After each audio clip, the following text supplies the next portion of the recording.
লজ্জা কি আসলেই চলে গেছে আমাদের? ৩১৩ নিয়ে বিজয় ছিনিয়ে আসা নবীর উত্তরসূরি, তাদের কথা না হয় পরেই বললাম। শাহজালাল ইয়ামানি রহমতুল্লাহ আলাই মাত্র ৩০০ সামান্য কিছু বেশি সৈন্যবহর নিয়ে এই বঙ্গ জয় করেছিলেন গৌর গোবিন্দ থেকে।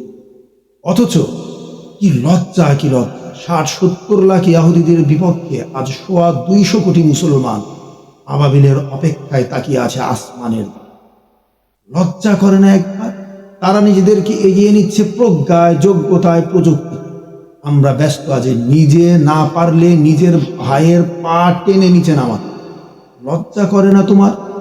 তারা তৈরি করছে সায়েন্টিস্ট, বৈজ্ঞানিক আর নিত্য নতুন আবিষ্কার, আর আমরা আত্মীয়, বন্ধুজন, প্রতিবেশীদের সুন্দরভাবে চললেই জ্বলছে আমাদের অন্তর। তাকে থামাতে সর্বোচ্চ প্রচেষ্টা চালিয়ে যাচ্ছে অবিরাম। লজ্জা করে না আমাদের? এক সময় মরুকঙ্কর প্রান্তর খালি পায়ে নগ্ন গায়ে যারা এসেছিল, তারা আজ বিশ্বকে নেতৃত্ব দিতে আঙ্গুলি তুলছে বারংবার। আর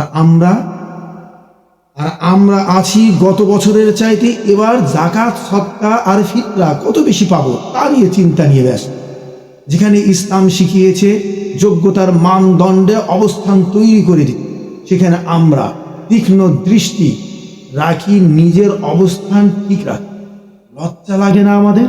10 বছর, 20 বছর, 30 বছর বা তারও বেশি সময় যাবৎ মাদ্রাসা চালানো কিছু পরিচালক বাস্তবে জানি না এই পদের দায়িত্ব আসলে ছাত্রদের হকটাই বাকি।